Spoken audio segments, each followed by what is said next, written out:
talk about creating impactful action items. You've probably attended a few meetings that felt like they're going in circles, meetings where you left wondering what the main takeaways were and who is supposed to do what. There might have even been some really great ideas that were thrown around, but because no one wrote them down, it's hard to tell who owns those great next steps. Introducing meeting action items. An action item is a task that gets assigned to one or more meeting attendees, an essential part of making sure that all of your one-on-one meetings involve new decisions and ideas and are not just scheduled to exchange project updates. Action items should be recorded right in your meeting agenda. This will allow you to track what was agreed upon in previous discussions and allow you to easily follow up so that nothing falls between the cracks. So we've learned about one-on-one best practices, and now it's time to introduce them to your team. As a manager, you might be all in on one-on-one meetings, but to create powerful one-on-one conversations, you also need buy-in from your team so they understand the value for themselves. When I first started having one-on-ones as a direct report, no one explained to me what they were all about. I spent years thinking it was a meeting just to see what I did this past weekend or to provide feedback. I was always anxious for them, and that's why it's so important to communicate with your team. That one-on-one meetings will help you to do so many great things. They'll help you get to know them better personally, learn about their challenges, discuss career development, help them organize their priorities, create a safe space to exchange feedback, and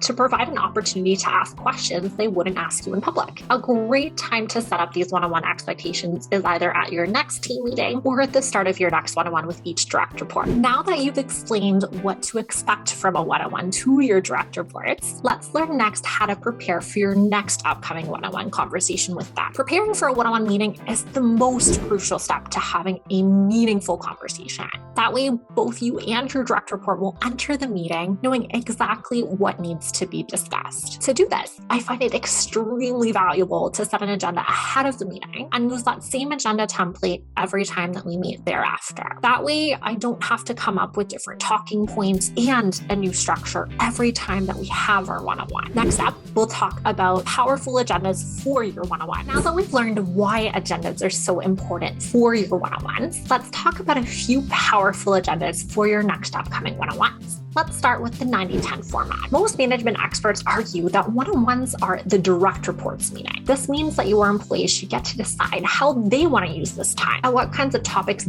they'd like to discuss. This is called the 90-10 format. Why? Because 90% of the talking points should be your direct reports, and only about 10% should be yours. Next up, we have the 8 key areas approach. Now, this template follows a very similar approach in that direct reports should still do 90% of the talking, but this template is a lot more structured. The 8 key areas that we've identified are: 1, top of mind. These can be all of the random questions they wrote throughout the week, important updates, or personal news. The second category is things that went well. Having a section where your direct report describes the things that went well during the week will foster some really great conversations about their strengths and about their accomplishments. The third section is learnings. Inquiring about your direct report's learnings or having a heading that encourages them to write their learnings every week will help you to coach them on their work and, most importantly, to promote a growth mindset across your team. The fourth category is priorities. Having a priorities heading will remind you to spend some time reviewing and reorganizing your direct reports projects and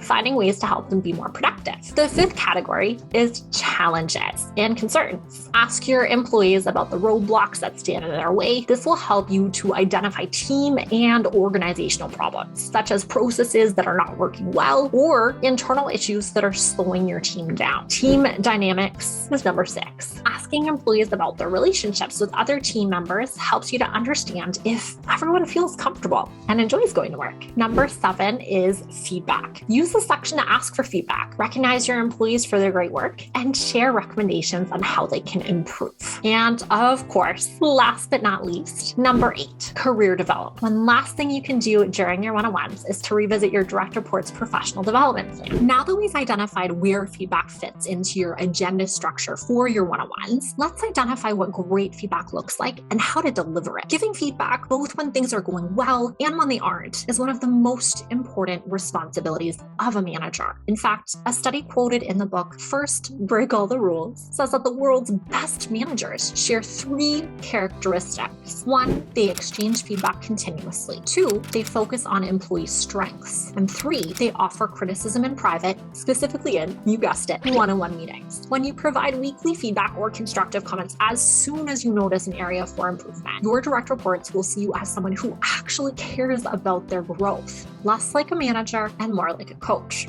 Now that we've covered why feedback is so important, I want to provide you with 6 steps to giving effective feedback. 1, know your people and ask for permission. 2, don't wait to give feedback. 3, praise in public and criticize in private. 4, don't personalize. 5, focus on the future. And 6, record the feedback. Now let's go back and recap all of those with a little bit more information. 1, know your people and ask for permission. The first step to giving continuous feedback is an understanding of your direct report's general strengths and weaknesses. The second step is understanding if it's the right time to deliver them feedback. Whenever you recognize an issue, make sure to always ask for permission first. 2, don't wait to give feedback. Talk about the things that don't seem to be going well as soon as you notice them. Remember, the best feedback is timely. This also goes for praise. A great manager will notice some of the little things that you're doing well in your day-to-day and recognize you for them. 3, praise in public and criticize in private. Don't send them an email or call them out in a team meeting. If your intention is to help that person grow, you should find a quiet space to offer your advice, face-to-face. Or if you're working remotely, consider booking an out-of-cycle one-on-one meeting to discuss the feedback. 4, don't personalize. Feedback should never be directed at the person, but at the action or at the habit. Instead, communicate what have you observed, what's the impact of their actions, and create a plan for the future. 5, focus on the future. If your goal is to be a helpful manager, telling people that they did something wrong is just not enough. You should also offer resources, ideas, and guidance to help them grow. Ask questions like, is there anything I can do to help you? Or what are the next steps you'll take to change this behavior? Focus more on the future and less what happened before. And last but not least, number 6, record the feedback. Recording the feedback and next steps ensures that neither of you will forget this conversation took place. Will help you to follow up on the discussion and analyze any emerging themes and behaviors from previous feedback sessions.